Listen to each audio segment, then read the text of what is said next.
Assalamualaikum warahmatullahi wabarakatuh. Waalaikumsalam warahmatullahi wabarakatuh. Terima kasih saya ucapkan kepada Ibu Sinta Iswanti MPD yang pada kesempatan kali ini berkenan menjadi partisipan dalam penelitian yang sedang saya lakukan. Adapun tujuan dari penelitian ini yaitu untuk menganalisis strategi alternatif dari kepala sekolah dengan background guru penggerak dalam implementasi kurikulum Merdeka dengan fokus kesenjangan atau keterbatasan sekolah. Langsung saja Ibu ke pertanyaan.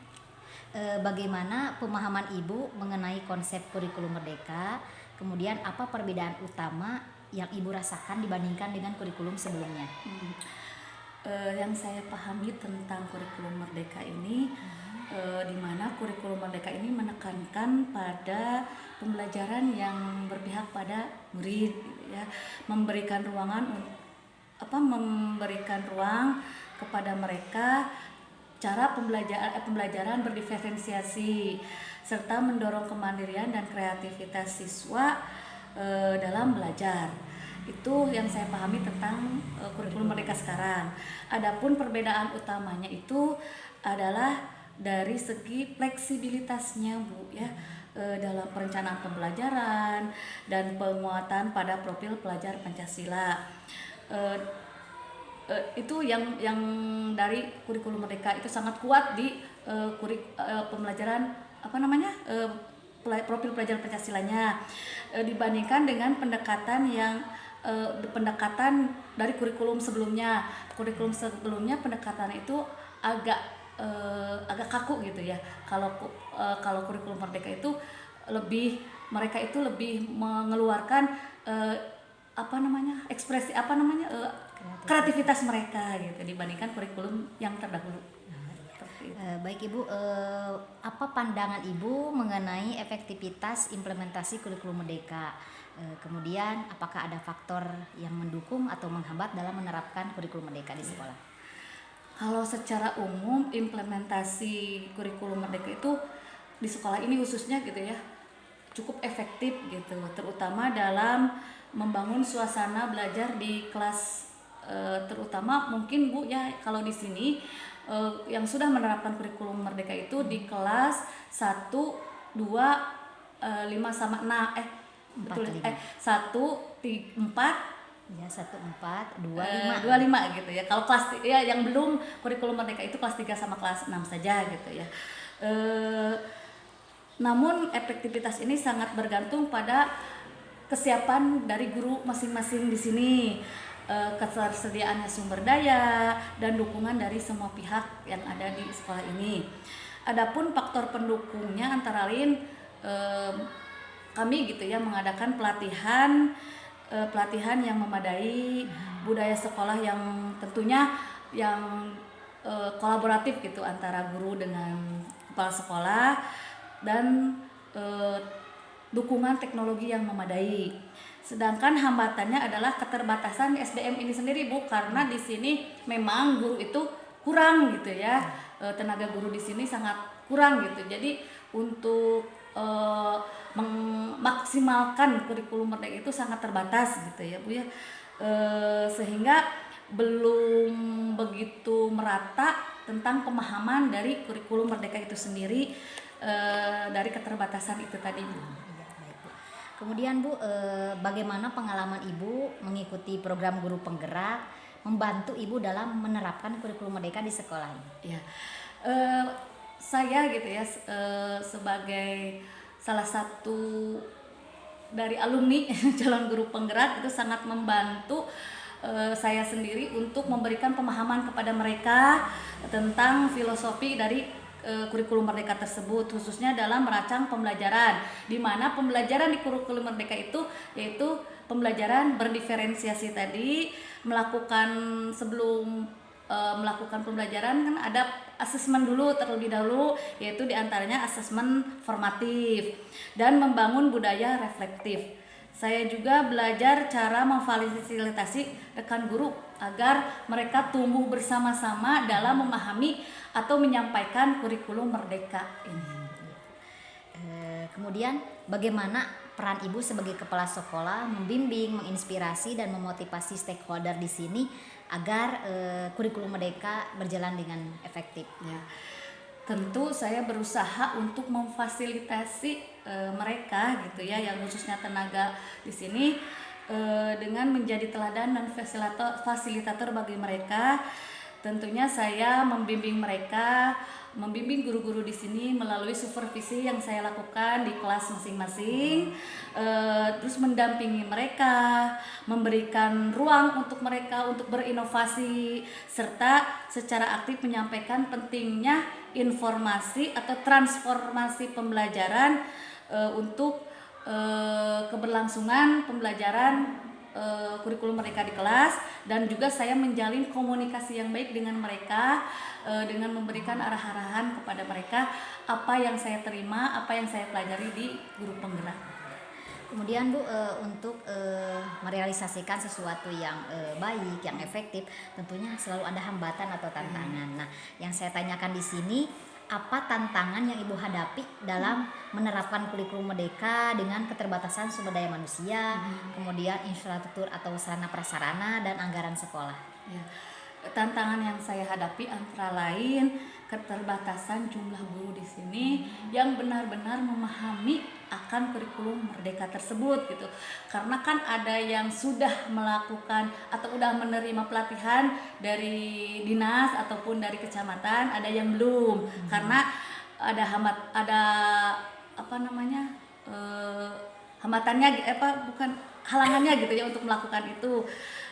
Adapun dari keterbatasan dari tadi Bu sarana-prasarana ya, fasilitas pendukung adalah internet Bu, karena jaringan internet di sini gitu sangat sulit, sehingga di sini itu kadang si guru itu punya masing-masing gitu. Kadang juga kan internet di sini tuh susah Bu, karena terjangkau, mungkin karena di sini pelosok gitu. Jadi sinyal untuk internet itu kurang gitu. Kemudian kalau keterbatasan anggaran yaitu memang benar-benar terbatas gitu untuk melakukan pelatihan dan pengembangan media untuk media pembelajaran gitu. Kalau untuk segi ruangan ataupun mungkin dari segi media pembelajaran yang ada di sekolah itu sudah mencukupi Bu? Kalau ruangan itu di sini Bu, terus terang di sini kurang kalau ruangan, karena kan kalau rombel itu ada 6, sedangkan ruangan kelas itu hanya 5. Nah, di sini jadi otomatis dalam sarana prasarana itu sangat-sangat kurang gitu. Kalau media pembelajaran kami diusahakan untuk selalu mencukupi apa yang mereka butuhkan di kelas gitu. Kemudian Bu, bagaimana kondisi aksesibilitas, baik itu tadi jaringan internet sudah disampaikan ya, dari segi mungkin jalan ataupun fasilitas air, serta partisipasi dan dukungan dari mitra Bu dalam mendukung kurikulum Merdeka. Kalau misalkan air Bu, di sini ya fasilitas air itu sangat, alhamdulillah Bu, di sini kan punya sumur bor, punya sumur sendirilah gitu ya, tidak dipasok dari mana-mana, dan sumur di sini sangat bagus airnya. Walaupun di musim kemarau di sini airnya bagus. Sedangkan untuk kemitraan, alhamdulillah kami sudah menjalin kemitraan dengan orang tua siswa, dengan para tokoh masyarakat di sini seperti RT, RW. Kalau dengan orang tua siswa, alhamdulillah ada paguyubannya Bu. Sehingga jika ada di sekolah menggunakan apa gitu, ada acara kegiatan apa, kami selalu berkoordinasi dengan paguyuban tersebut gitu. Kemudian apa kendala utama dalam kebijakan dan manajemen sekolah yang mempengaruhi keberhasilan kurikulum Merdeka di sekolah ini Bu? Sekarang kan kebijakan berubah-ubah ya Bu? Iya betul. Mungkin kendala utamanya itu keterbatasan waktu kami gitu ya dalam memberikan pemahaman, pelatihan, pembimbingan gitu. Karena kan waktu kami itu ya guru-guru ya khususnya itu kan tercurah kepada siswa. Sedangkan untuk menerima pelatihan gitu kan harus dengan waktu tertentu. Nah, sedangkan di kami itu sekarang itu kan 6 hari sekolah gitu Bu. Otomatis mereka harus pandai-pandai mencuri waktu untuk menerima pelatihan. Itu tidak hanya langsung saja mereka bisa mencari gitu ya pelatihan lewat internet gitu, lewat sosial media gitu, seperti itu Bu. Kemudian untuk mengatasi kendala yang muncul dari keterbatasan itu bagaimana Bu? Tadi Ibu sudah menyampaikan bahwa terbatas sekolah kami ini dari sumber daya manusia, kemudian dari tadi jaringan internet, terus dari memanage waktu. Nah, bagaimana Ibu untuk mengantisipasi keterbatasan tersebut? Tentunya kami mengoptimalisasikan dalam hal kolaborasi antara guru, saya selaku kepala sekolah, begitupun dengan keterlibatan orang tua siswa di sekolah ini. Adapun untuk fasilitas, memang kendalanya itu di fasilitasnya Bu ya. Kami itu dalam mensiasati itu dengan memberikan sumber daya yang ada secara kreatif. Jadi mereka diusahakan untuk memberikan kreatif mereka dan mendorong inisiatif lokal mereka, seperti program untuk gotong royong dengan orang tua atau kerjasama dengan mitra yang tadi disebutkan seperti tokoh-tokoh masyarakat di sini. Nah, kemudian bagaimana Ibu mengoptimalkan keterbatasan? Tadi Ibu sudah menyebutkan beberapa keterbatasan. Untuk mengoptimalkan agar kurikulum mereka tetap berjalan di sekolah ini seperti apa? Tentunya kami mempunyai strategi ya Bu, itu kan kalau mengoptimalkan harus ada strateginya. Salah satunya itu dengan mengembangkan pelatihan program, dengan mengoptimalkan program internal, seperti halnya pelatihan guru mandiri yang kalau sebelumnya kan kalau di gitu ada PMM, saya usahakan mereka harus senantiasa di kala waktu senggang itu membuka aplikasi PMM, karena di sana banyak sekali ilmu yang ada gitu tentang kurikulum merdeka. Selain daripada itu, apalagi ada misalkan kegiatan khusus secara bertemu sharing antar ada di sini? Iya, dengan itu kan ke kelompok belajar itu Bu Kombel itu kami dilakukan di awal semester. Biasanya kami di awal semester melakukan kombel tersebut, sharing antara teman yang mempunyai pengalaman pelatihan di kurikulum merdeka atau teman-teman gurunya yang sering gitu ya aktif di PMM gitu Bu. Kemudian strategi apa yang Ibu lakukan untuk memastikan bahwa guru, siswa, orang tua, dan komunitas ini berpartisipasi dalam menerapkan kurikulum merdeka? Tentu saya senantiasa melakukan pertemuan rutin ya Bu, yang berjarak gitu. Rutin itu kami lakukan dalam satu semester itu, biasanya kami lakukan 2 kali pertemuan, baik itu dengan orang tua, pertemuan komite gitu. Di sana kami melakukannya melalui forum diskusi antara guru dengan orang tua, menyampaikan bahwa kurikulum merdeka itu seperti itu. Terus dengan rapat komite, juga dengan dalam pertemuan kelas dengan siswa gitu, di mana siswa dilibatkan dalam pengambilan keputusan sederhana gitu ya. Sedangkan komunitas di sekitar kami itu, komunitas belajar di kami itu diberdayakan sebagai narasumber atau mitra untuk pembelajaran di sini. Terus untuk salah satu untuk mengetahui nih tingkat keberhasilan dari penerapan kurikulum merdeka, tentunya Ibu pasti melakukan observasi kelas ya. Apakah betul. Sudah dilakukan? Sudah dilakukan untuk observasi kelas. Kemudian apa Bu dampak terbesar yang Ibu rasakan setelah implementasi kurikulum merdeka ini bagi siswa, bagi guru, bagi lingkungan gitu yang Ibu rasakan? Ya, tentu dampak yang kami rasakan dari kurikulum merdeka sangat besar Bu, terutama bagi siswa itu sendiri, di mana semangat belajar siswa itu sangat tinggi gitu, progresnya itu tinggi gitu. Mereka semakin meningkat dalam segi semangat belajarnya, dan juga keterlibatan mereka, keaktifan mereka dalam pembelajaran itu sangat bagus. Kalau untuk guru Bu?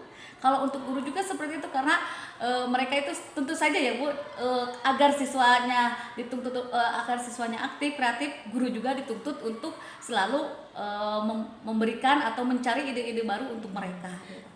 Kalau dari segi lingkungan sekolah bagaimana, kan secara lingkungan sekolah itu ada masyarakat, ada orang tua, ada komite, yang Ibu rasakan dampak dari kurikulum merdeka ini terhadap mereka itu bagaimana? Ya, alhamdulillah, jadi Bu, kerjasama kami gitu, kerjasama antara kami semakin terikat gitu. Kalau dulu kan orang tua itu jarang terlibat. Kalau semenjak kurikulum merdeka, karena adanya proyek pelajar Pancasila itu, otomatis kami harus melibatkan orang tua, komite, masyarakat setempat. Bila ada proyek-proyek di sekolah yang mungkin mengganggu aktivitas mereka, otomatis komunikasi itu kami lakukan, sehingga ikatan komunikasi antara pihak sekolah dan masyarakat itu terjalin dengan baik. Kemudian Bu, bagaimana Ibu mengevaluasi keberhasilan kurikulum merdeka di sekolah ini? Apakah ada metode atau cara-cara tertentu yang Ibu lakukan? Mungkin kami menggunakan indikator seperti peningkatan partisipasi siswa dalam pembelajaran, kualitas tadi Bu, yang pertama disebutkan asesmen formatif di sana, terus ketercapaian tujuan proyek dari kurikulum merdeka tersebut, serta hasil observasi dan refleksi guru di kelas masing-masing gitu ya. Jadi setelah melakukan pembelajaran di proyek pelajaran Pancasila, kan ada proyek ya Bu, apa namanya Bu? P5 itu kami lakukan sesuai dengan jadwal mereka masing-masing. Nah, dari hasil itu mereka melakukan observasi ke setiap kelas masing-masing. Untuk P5 dilaksanakan apakah setiap seminggu sekali atau tidak, sebulan sekali? Tidak sebulan sekali. Kami gitu khususnya di sini diusahakan dari pembelajaran mereka, bagaimana akhir pembelajaran mereka. Tapi di sini biasanya Bu suka digabungkan dari kelas 1 sampai kelas 6 itu di pertengahan semester sama akhir semester. Jadi dua kali dalam satu semester. Kemudian Bu, bagaimana menurut Ibu nih, barangkali Ibu mempunyai harapan, dukungan apa sih yang Ibu inginkan dari pemerintah agar implementasi kurikulum merdeka di sekolah ini berjalan dengan baik? Tentu karena kurangnya pengetahuan ya tentang kurikulum merdeka, kami khususnya saya ingin ada pelatihan pembinaan yang berkelanjutan, yang relevan dari pemerintah, khususnya untuk guru-guru yang belum menerima pelatihan tersebut. Dan satu lagi Bu, tentunya bantuan sarana prasarana yang memadai gitu ya. Seperti apa yang Ibu lihat di sini kan sarana prasarananya sangat minim gitu ya. Tapi kami usahakan, kalau kami berusaha untuk melakukan yang terbaik, jika tidak ini kami lakukan dengan semaksimal mungkin gitu, agar para siswa dapat menerima pembelajaran dengan baik. Kemudian Bu, untuk pertanyaan terakhir, apakah ada kompetensi yang diperlukan oleh kepala sekolah selain dari kompetensi manajemen kurikulum untuk mendukung keberhasilan kurikulum merdeka?